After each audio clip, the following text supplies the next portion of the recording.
I've been programming for like 6-7 years, but I haven't actually touched my very own CPU like ever before. So this was a really cool process, and I'm ready to finish it off. The 4080 Super 7900 XTX, whatever. I'm here for ray tracing in RuneScape. I need that HD ray tracing in RuneScape. Just so you know, I've already installed the power supply. So the last thing I need is just to put this graphics card in there. Oh my gosh. Dude, this thing is huge.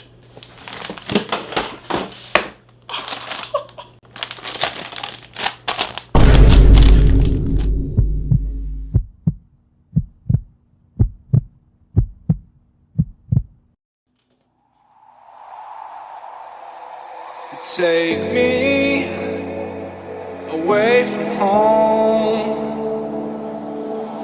Show me all the places.